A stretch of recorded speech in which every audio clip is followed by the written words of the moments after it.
한 인플루언서가 SNS를 통해서 외로운 노인들을 대상으로 사기 행각을 벌여 200만 달러 이상을 훔친 것으로 나타났습니다.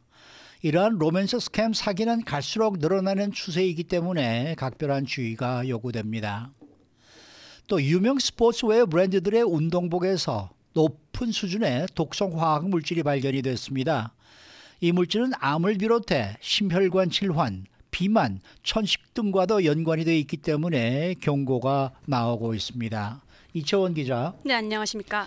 유명 소셜미디어 인플루언서가 로맨스 스캠 사기를 저질러서 200만 달러 이상을 훔쳤네요. 네, 검찰은 이 용의 여성이 노인들로부터 200만 달러 이상을 훔친 로맨스 사기를 포함해서 각종 사기를 저지른 서아프리카 사이버 범죄 조직의 일원이라고 밝혔습니다. 이 여성은 지난 11월에 영국에서 체포가 돼서 지난 12일 뉴욕으로 송환됐습니다. 용의자로 지목된 이 여성은 모나파이즈 몽트라주로 인스타그램을 들어가 보면 디자이너 의상, 쇼핑, 해외여행, 고가 자동차 등에 대한 사진이 게시가 돼 있습니다. 가나 여성인 몽트라주는 420만 명의 인스타그램 팔로워를 보유를 하고 있고 가나에서는 상위 10위 안에 드는 인스타그램 인플루언서입니다. 검찰은 몽트라주가 전신 사기 공모 1건, 전신 사기 1건, 돈 세탁 공모 1건, 돈 세탁 1건의 혐의로 기소가 됐고 각 혐의에 대해서 최대 20년형을 선고받을 수 있다고 밝혔습니다. 이어 최대 10년형을 받을 수 있는 훔친 돈 수령 1건, 5년 징역형을 받을 수 있는 훔친 돈을 받기 위한 음모 1건으로 기소가 됐습니다. 보석금은 5만 달러로 책정이 됐고 풀려날 경우에는 GPS 추적이 가능한 전자발찌를 착용을 한 뒤에 뉴저지에 위치한 자택에 구금되는 형태로 석방될 수 있습니다.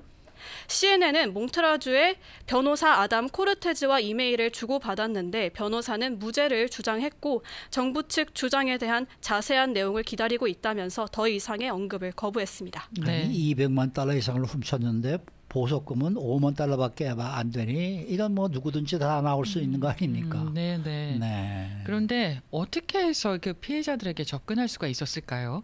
네, 몽트라주가 포함된 사기 조직은 온라인 데이트와 소셜미디어 앱을 통해서 피해자들에게 접근을 했습니다. 사기 조직이 또 따로 있었네요. 네, 맞습니다. 이들은 가짜 신원을 사용을 해서 문자, 이메일 그리고 소셜미디어 메시지를 보내고 낭만적인 관계에 있는 것처럼 믿도록 속였습니다. 기소장에 따르면 사기범들은 피해자와 연인 관계를 맺어서 신뢰를 얻은 뒤에 은행 계좌로 돈을 이체하도록 피해자를 설득했습니다. 이 중 몽트라주는 200만 달러 이상의 돈을 받은 계좌를 관리를 하고 있었습니다. 몽트라주는 뉴욕을 포함한 여러 지역에서 계좌를 갖고 있었는데 이 계좌를 통해서 사기를 저질러서 얻은 돈이 입금이 됐고 또 그 돈은 또 다른 조직원들에게 옮겨갔습니다. 이 실명을 사용해서 범죄를 저지른 사례도 있었는데요. 몽트라주는 피해자가 공식적으로 자신과 결혼했다고 믿도록 속였습니다.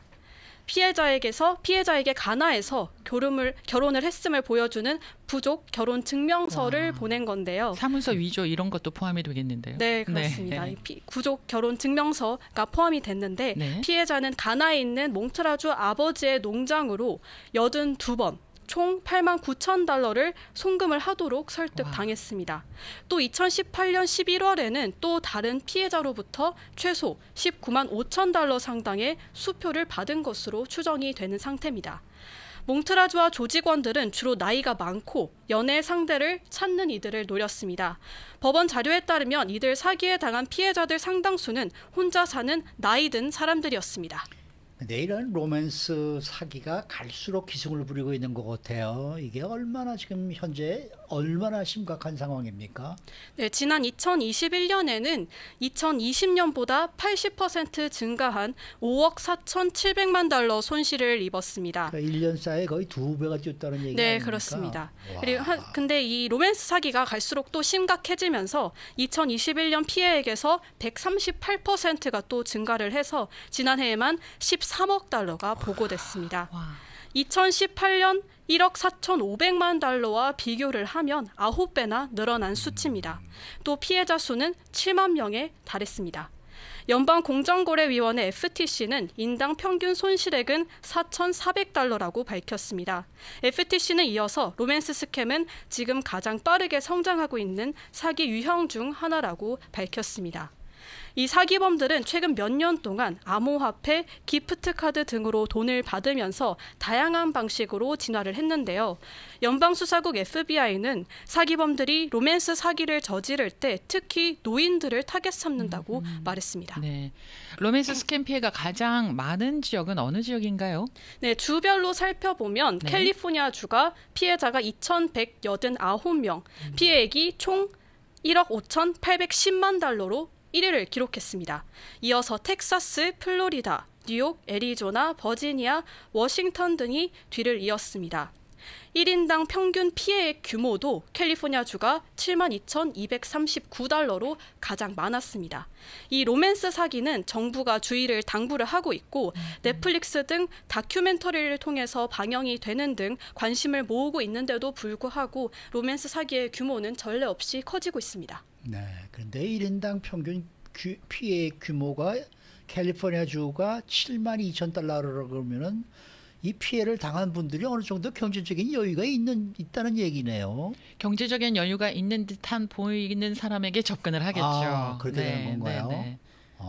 돈 하나도 없는데 뭐 빼낼 돈이 없으면은 집을 팔아서 돈을 또 집을 팔아요? 네, 돈을 빌려주는 경우도 있다고 합니다. 아이고. 근데 집을 판다는 얘기는 그만큼 집이라는 저 부동산을 가지고 있는 어느 정도 여유가 있는 분 아니냐 이거죠. 그러니까 돈이 경제적인 여유가 있는 분들이 좀 이런데 잘 속고 좀 뭔가 좀 바보스럽나? 왜 그렇죠? 참 알 수가 없네. 자, 다음 소식입니다. 유명 스포츠웨어 브랜드들의 운동복에서 아주 높은 수준의 독성 화학 물질이 검출가 돼 이 소비자 옹호 단체가 경고해 놨다는 소식인데요. 네, 비영리 단체인 캘리포니아 환경보건센터 CEH는 분석 결과 다양한 스포츠 브랜드의 운동복에서 환경 호르몬인 BPA가 과도하게 검출됐다고 밝혔습니다. 이 BPA는 플라스틱 제품을 만들 때 일반적으로 사용되는 산업용 화학 물질입니다. CH는 지난 10월에 소비자들에게 에슬레타, 핑크, 아식스, 더 노스페이스, 브룩스, 오린모션, 나이키, 필라의 스포츠 브라에서 6개월 동안 BPA 테스트를 거친 결과 착용자는 캘리포니아 기준치보다 22배 높은 BPA에 노출될 수 있음을 경고를 했습니다. 또 당시에 더 노스페이스, 브룩스, 미즈노, 에슬레타, 뉴발란스, 리복의 운동 티셔츠에서 비슷한 결과가 나왔다고 밝힌 바 있습니다. 또 최근에 새롭게 테스트된 운동복은 에슬레타, 챔피온, 콜스, 나이키, 파타고니아의 레깅스, 그리고 스웨티베티의 스포츠 브라, 페이블틱스의 운동 티셔츠, 아디다스, 챔피온, 나이키의 반바지가 포함이 됐습니다. CNN은 이 회사들의 연락을 취했고 에슬레타 대변인은 친환경 기업으로서 인정된 회사로서 모든 제품이 안전 기준에 맞게 만들어지도록 최선을 다하고 있다며 CH의 주장이 가치가 없는 것으로 믿는다고 성명을 통해서 주장했습니다. 네, 그러면은 그 환경보건센터 CEH가 취한 뭐 어떤 조치 같은 게 따로 있습니까?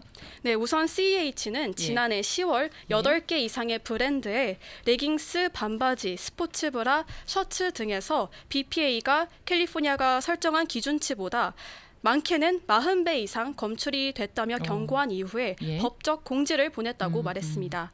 캘리포니아주 법원에 소송을 제기를 하기 전에 위반 사항을 수정을 하기를 위해서 협력할 수 있는 60일을 제공한 건데요. CH는 이후에 지난 2월 두 회사를 상대로 소송을 제기했다고 밝혔습니다. 현재까지 단체는 조사 결과 스판덱스가 함유된 폴리에스터 소재의 의류에서만 BPA가 검출됐다고 밝혔습니다. 단체는 브랜드들이 BPA를 포함한 모든 비스페놀을 제거해서 제품을 재구성하기를 원한다며 해당 스포츠 의류를 입는 소비자들은 운동 후에 즉각 옷을 갈아입는 등 노출 시간을 최소화해야 한다고 말했습니다. 요즘 많은 옷들의 스판덱스가 굉장히 많이 포함되어 있거든요. 네. 와, 좀 주의를 해야 되겠네요. 근데 이 BPA라는 게 인체에 어떤 해로운 영향을 미치는 거예요? 네, 과도한 BPA 노출은 성인의 경우 당뇨병, 심장병, 그리고 암, 비만 등과 관련이 있습니다. 또 2020년 연구에 따르면 조기 사망도 BPA 노출과 관련이 있었고 최근에는 취학 연령 여자 아이들의 천식과도 관련이 있는 것으로 나타났습니다. 특히 임신 중에는 낮은 수준의 BPA 노출에도 큰 영향을 받을 수가 있었습니다. BPA는 물병, 장난감, 바닥재 등 일상적으로 사용되는 많은 제품에서 검출이 되는데요. 물과 음식이 담긴 용기를 통해서 섭취를 하거나 몇 분 동안 영수증을 만지면 BPA에 노출이 됩니다. 또 전문가들은 스포츠 브라와 운동복 셔츠의 경우에는 몇 시간 동안 입고 있어야 하고 또 땀도 배출이 되기 때문에 이런 의료에서 높은 BPA 수치가 나타나는 건 우려스러운 일이라고 지적했습니다. 네, 그러니까 합성 섬유로 만든 운동복보다는 커튼, 100% 커튼으로 만든 네. 걸로 입고 운동을 하시는 게 그게 땀도 좀 더 흡수도 잘 잘 되고 흡수하고 그러지 않나 모르겠네요. 잘 마르고. 그렇죠. 네, 맞습니다. 네, 네. 수고 많으셨습니다. 감사합니다. 네, 이채원 기자였습니다.